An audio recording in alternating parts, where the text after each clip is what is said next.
So, good morning, everyone. So, we'll start with the next topic of our second unit, that is evaporation and transpiration.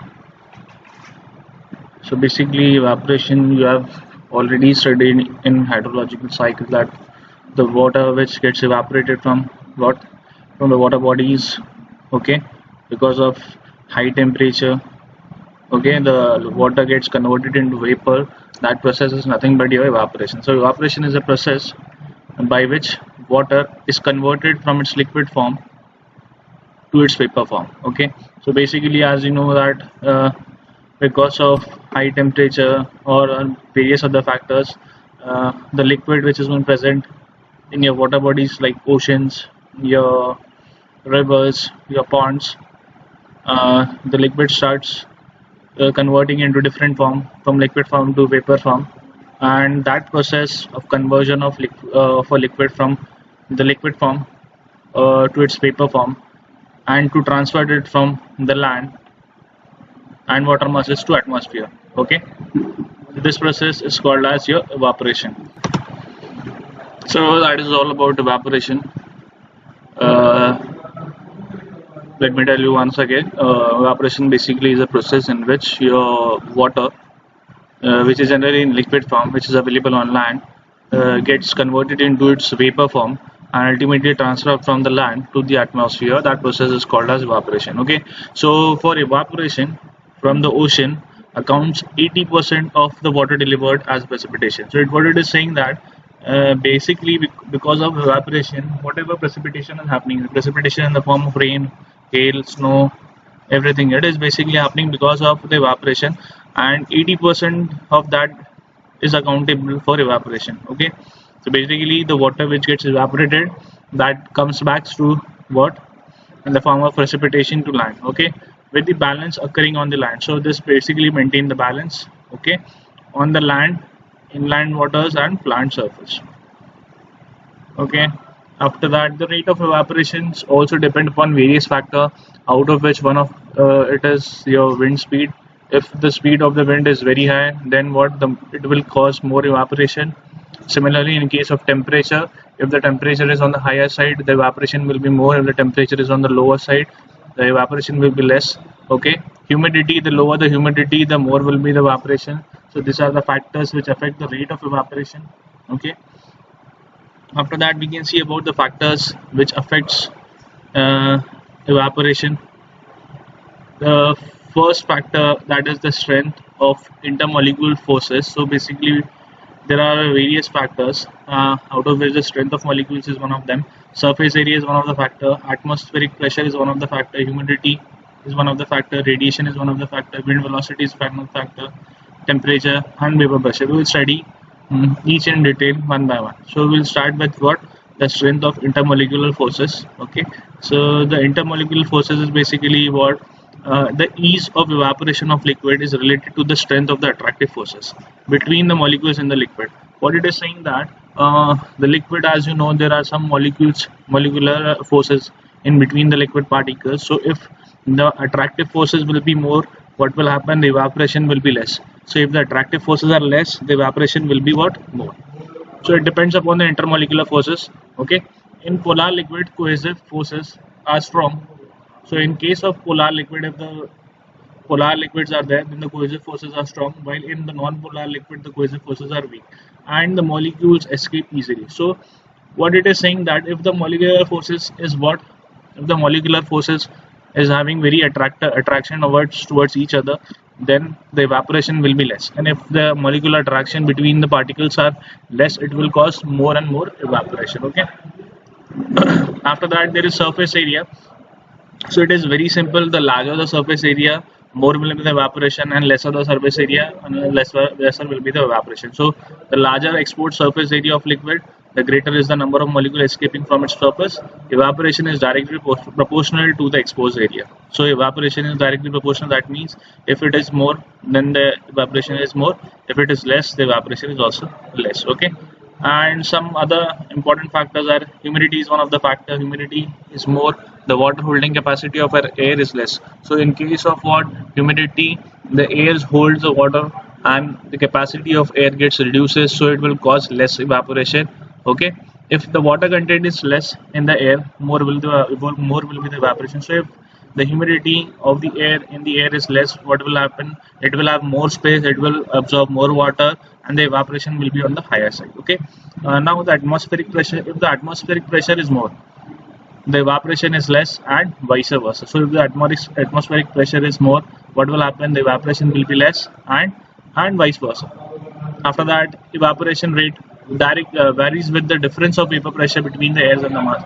So it also depend upon the other factors like your difference of vapor pressure between what if the pressure difference is between air and water is difference, then it will directly affect your evaporation process. Okay, the evaporation is directly proportional to the radiation. Solar energy near the equator is more, so therefore the evaporation is on the much higher side. So as you can see that along the equator side, as you know that the earth it is having an equator, so the area which is lying on the equator region are having what more evaporation, because the solar energy is more in the equator region. Okay, the increase in the wind velocity also increases evaporation. As I've told you, it is directly proportional to the wind velocity. If the wind is at a higher speed, it will cause more evaporation. If the wind is on the lower as well lesser speed, it will cause less evaporation. Okay, the wind removes the evaporated water and therefore created space for the new evaporated water. So what is happening because of high wind? What is happening? The evaporated water creates a space because the wind removes that evaporated water and the new space is created. So now the air is available with empty space that can be absorbed by the evaporated water. Okay, the rate of evaporation increases as the temperature of the liquid is increased. As you have told you, if the temperature is on the higher side, evaporation will be more, and if the temperature is on the lower side, the evaporation will be less. Okay, for example, a glass of hot water evaporates more rapidly than the glass of cold water. So in case of an example, you can say that if you take a glass water and if you put a hot water in that, the evaporation of that particular water will be more as compared to the water which means water of cold, basically a glass of cold water. Okay, now we have got various equations to find out what the evaporation process. Okay, so one of it is called as Dalton's law of evaporation. Okay, the rate of evaporation, what does Dalton's law of evaporation says? That it says that the rate of evaporation is proportional to the difference between the saturation vapor pressure, that is called as SVP, at water temperature EW, and the actual vapor pressure in the air. So that is about Dalton's law. The rate of evaporation is proportional to the difference between the saturation vapor pressure. So Dalton's law basically says that the rate of evaporation is proportional to the difference between the saturation vapor pressure, SVP it is called as, at water temperature and the actual vapor pressure in the air. So it has been given by this formula EL. Okay, so EL is the rate of evaporation in mm per day, and C is constant over there. EW and EA are in mm of mercury. Okay, EW is generally greater if EW is greater than EA, and in case of EW equals to EA. So basically this is the Dalton's law. If it has been asked any question, you will need to write this Dalton law and this equation over there. Okay, we will use this equation in your later numericals. Okay, now about vapor pressure, the initial stages, the rate of evaporation is more than the rate of condensation because only small number of molecules are present in the gaseous state. Now what it is saying that in the initial state, the evaporation will be more and the rate of condensation, because the rate of evaporation at the initial stages, what is happening, because when the air is completely empty, there is more space available, so the evaporation process at the initial stage is more and the condensation process is less because the number of molecule present then that is very less. Okay, the state where the rate of evaporation becomes equal, so in the state, in any condition, if the rate of evaporation becomes equal to the rate of condensation, that is called as your dynamic equilibrium. Okay, so if rate of evaporation becomes equal to the rate of condensation, then it is called as what? Dynamic equilibrium. Okay, at the initial stage, what is happening at initial stage, because the air is completely empty, the evaporation process will be on the higher side as compared to your condensation. But when your evaporation process become equals to your condensation process, then that condition it is called as your dynamic equilibrium. Okay. Now the magnitude of vapor pressure. The magnitude of vapor pressure depends upon the following three factors. Uh, nature of feed, nature of liquid. The magnitude of vapor pressure depends upon the following three factors. That is your nature of liquid, temperature of the liquid, and the presence of impurity. Okay. Now this is done by the following method using now measurement of evaporation. Basically, evaporation is measured by certain instrument. They are called as evaporimeters. Okay. It can be also done with the help of empirical equation. Okay, or it can also be done by analytical method. So we will study each of them one by one. So first we'll start with your evaporimeter. These are basically some instruments available in the markets which we can use in order to find how much evaporation is happening. Okay, the first one, evaporimeter. These basically consist of a pan containing water exposed to the atmosphere. So basically you can see this, a figure has been shown over here. A pan is provided over here and the water has been stored in this pan and it has been exposed to atmosphere. The loss of water by evaporation from these pans are measured at regular intervals. So whatever loss of water is happening in this particular pan has been measured daily, and that give you the evaporation. Okay, the meteorological data such as humidity.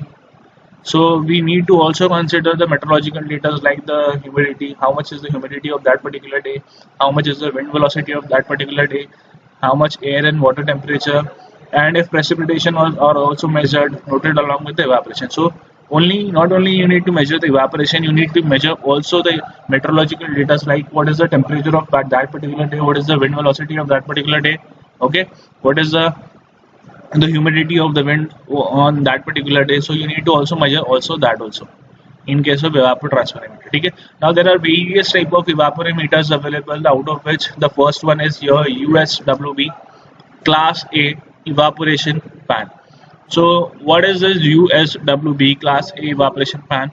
It is basically a pan which is having a diameter of 1210 mm and depth of 255 mm. So as you can see that there is a GI sheet pan available over there. It is having a diameter of 1210 mm and it is having a depth of 255 mm. Okay, the depth of water is maintained between 18 to 20 centimeters. So in this particular pan, what you need to do, you need to put water and you need to maintain the level of water up to 18 to 20 centimeter. Okay.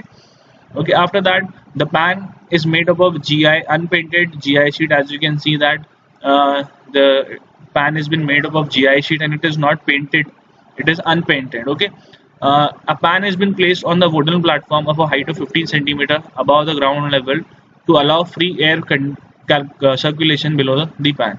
So basically a wooden platform has been provided which has been 15 centimeter higher than than the ground level, so that the circulation of air is proper.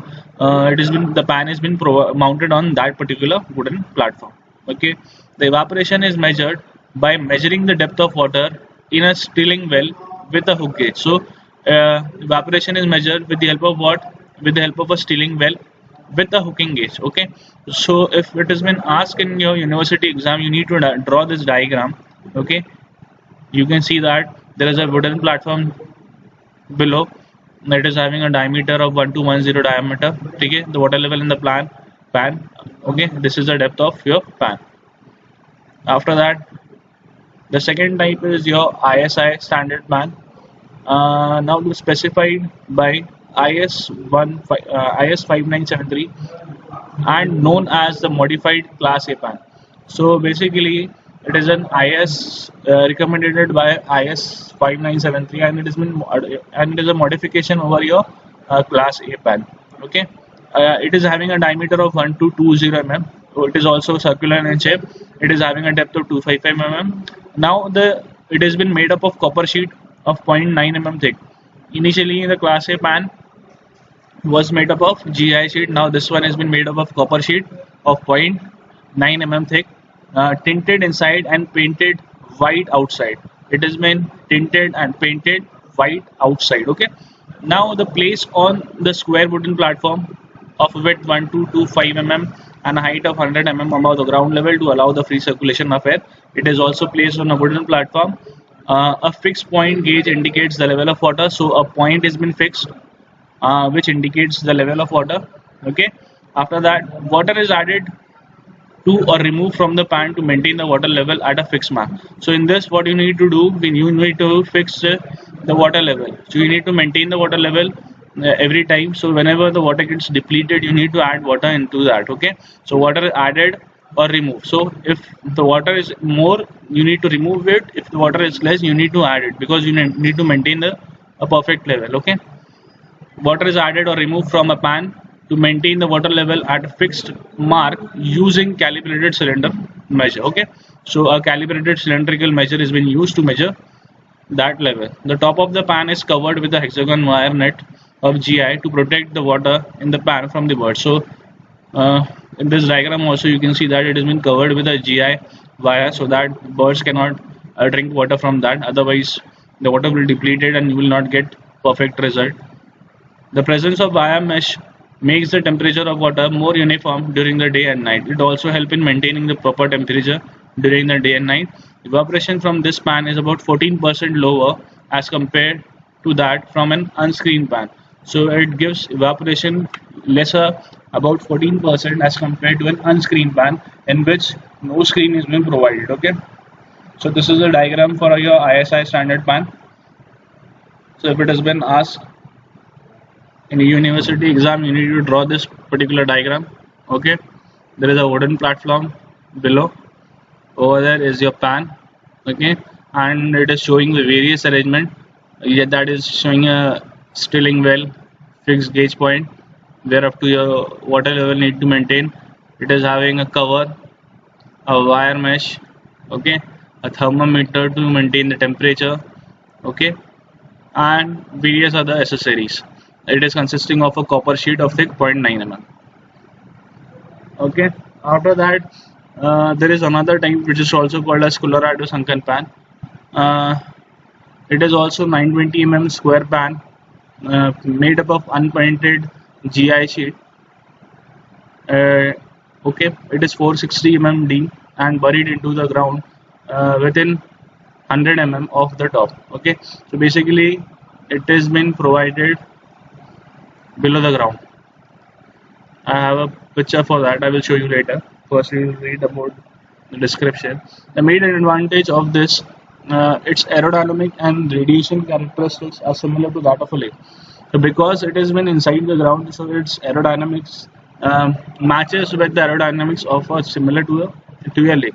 The disadvantage is that difficult to detect leaks. The disadvantage is that there may be chances that the water may leak. Expensive to install. It is expensive to install. The installation process is very expensive. Extra care is needed to keep the surrounding area free from tall grass and dust, etc. So since it has been inside the ground, there is chances that there may be grass form. Okay, there may be dust present over there. So you need to maintain it. Otherwise, it will not give effective result. Okay. Where is that diagram?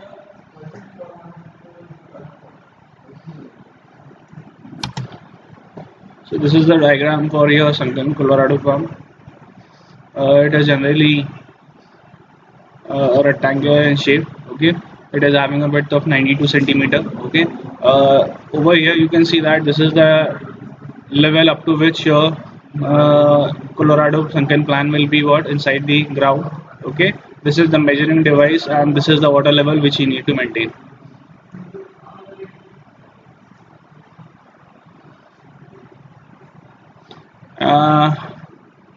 Now the principles of pan evaporation, we will study that later because we need to understand one more type, that is your USGS floating pan.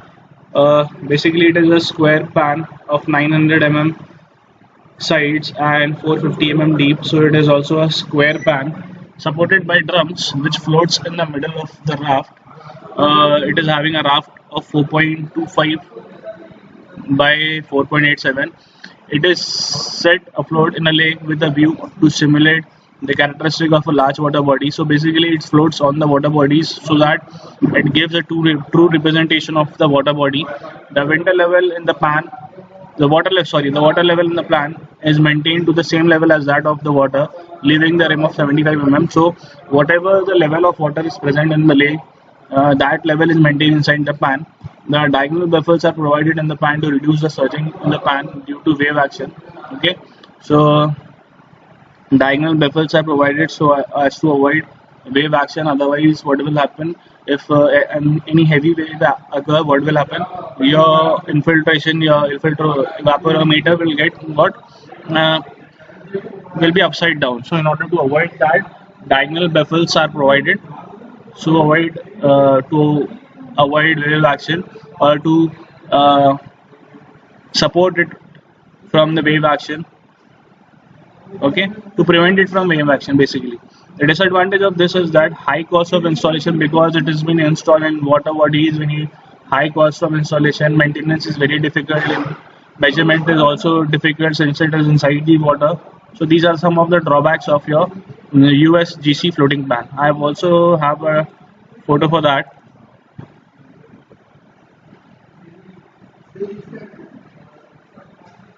Okay, as you can see that this is your raft over there, and there is a pan has been provided over here.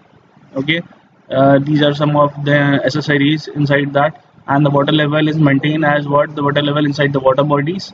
So it will float in the water body. Okay, so this is about your floating plan.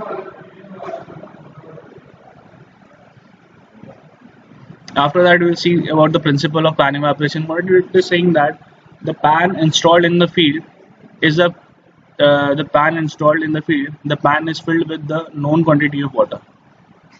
So how does the pan evaporation take place, or the principle behind it is that when the pan has been provided, you know that what is the depth of the water inside that pan. Okay, the surface area of the pan is known, and the water depth has been measured. So whatever water you have been putting inside that pan, you need to measure that particular depth. Okay, the water is allowed to evaporate. Now what will happen, we will allow the water to, because it has been exposed to atmosphere, the water will what evaporate for a certain period of time. Generally the time is taken as 24 hours. For example, each morning at 7 o'clock the measurement is taken, so 7 to 7 uh, 24-hour duration has been maintained. Okay, the rainfall, if any, is also measured simultaneously. Suppose if you have installed that pan on 7 a.m. in the morning, and you check in the next day at 7 a.m., there may be chances from that in 24 hours that there might be rain occur or precipitation happen in any other form. So if the precipitation happen, you need to also measure the precipitation. Okay, after 24 hours the remaining quantity of water is measured. So after 24 hours, what we will see that the depth of water, what is the depth of water inside the pan. Okay, the amount of evaporation per time is calculated. This pan evaporation, EPAN, it is called as EPAN.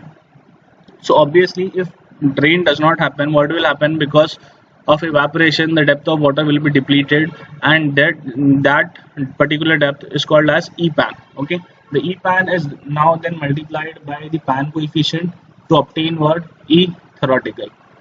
Okay, so this EPAN is then multiplied by your coefficient. Okay, so EPAN is your coefficient, and EPAN is your coefficient, and Kpan is obtained from your actual pan. Okay, E reference to the crop evaporation, and Kpan is the pan coefficient. Kpan is the pan coefficient, and EPAN is the pan evaporation. EPAN is the pan evaporation. Okay, why this has been multiplied? Because it is generally said that whatever evaporation happens from your evaporometer or your pan does not truly represent the total area. So there is by various studies it has been founded out various coefficients. Okay, so based on that coefficient has been multiplied with that particular pan, that will give you the exact or similar to what you required for that particular area. Okay, This is the principle of how it works. So let me repeat once again. What you need to do, you need to fill the pan with the water, and the depth of water you need to measure. Okay, after that you will keep it for about 24 hours, and now you will measure how much water has been depleted. So that depleted water, the depth of water, is known as your E pan. Then it has been multiplied with the K pan. K pan is a coefficient. Okay, that will give you the actual evaporation of the overall area. Okay, this is about your evaporation pans.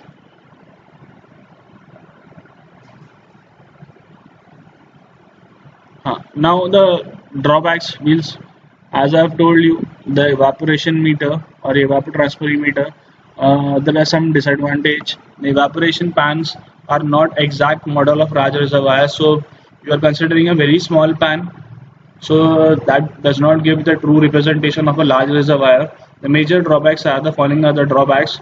They differ from the reservoir in the heat storage capacity and the heat transfer characteristics from the sides and the bottom.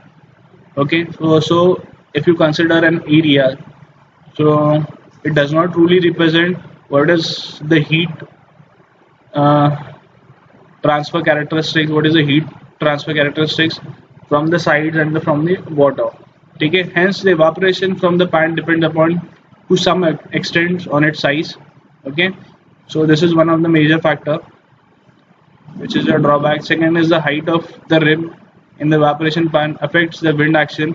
So if the height somewhat affects the wind factor, because wind factor is one of the important factor which causes evaporation. The heat transfer characteristic of the pan material also depends varies from the reservoir. So if the material of is GI sheet, its heat transfer characteristics is different.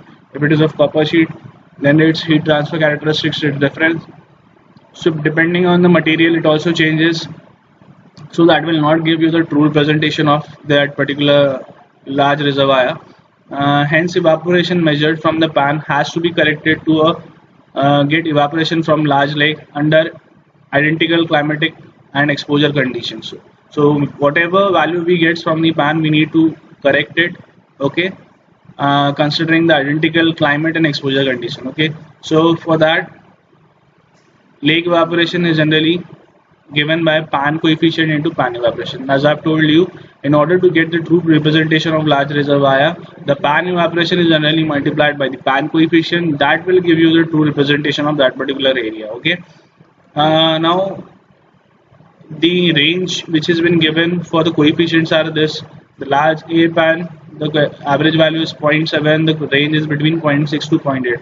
ISI pan, the average value is 0.8 and the range is between 0.65 to 1.10. In case of sunken pan, it is 0.78 and it is between 0.75 to 0.86. Use USG GS floating pan 0.8. Okay, it is vary from 0.7 to 0.82.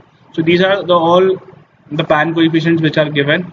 So depending on what type of pan evaporation you are taking, you need to consider that following values.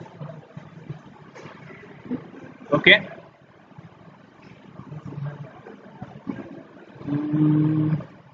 This is about WMO recommends that the following minimum density of evaporimeter for arid zone. One station should be installed for every 30 square kilometer. For humid temperature, one station for every 50 square kilometer. For cold region, one station for every 1 lakh square kilometers. Okay.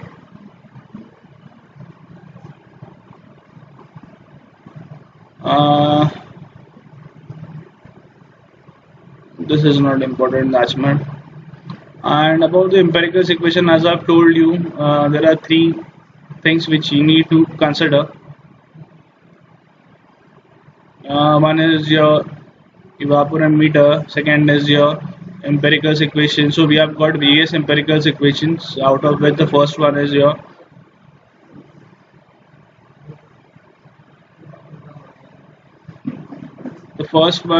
your Dalton types equation. Okay, the most of the available empirical equation for estimation of lake evaporation are a Dalton type equation of general form. So an equation is been given, empirical equation, so you need to put all the value that will give you the evaporation. So K into F into U into EW minus EA. Now EL is the lake evaporation, EW is the saturation vapor pressure at the water surface temperature, mm of mercury, EA is the actual vapor pressure, F is the wind velocity correction function, K is the coefficient, EA is the immersed, EA is measured at the same height at which as the wind speed is measured. So this is the first empirical equation. Then there is Mayer's formula. It is saying that EL equals to what? Km into EW minus EA into 1 plus U9 by 16. EL is the lake evaporation, EW is the saturation vapor, EA is the actual vapor, U9 is the monthly mean wind velocity, Km is the coefficient of accounting for other factors. This is the second equation which is called as Mayer's formula. Now Rover's formula, EL equals to what? 0.771 into 1.465 minus 0.000732 PA into 0.44 plus the 0.0733 U into EW minus EA. Okay, so PA means barometric pressure, UO means the wind velocity in kilometer per hour, EL, EW, EA are as mentioned above. Okay. Now wind velocity, if the lower part of the atmosphere up to a height of about 500 meter above the ground level, the wind velocity follows the 1/7 power of the law. So in order to calculate the wind velocity, UH equals to what? CH to the power 1 by 7, where UH is the wind velocity at a height in meter above the ground level and C is the constant. So if you need to find out the wind velocity, you can use this formula also. Okay. Now there is also another method which is called as the analytical method of evaporation and estimation. Okay. Out of that, one is your water budget method, second is your energy budget method, third is your mass transfer method. Okay. So we'll discuss this much later. We'll discuss all about this in the next class. Okay. Thank you.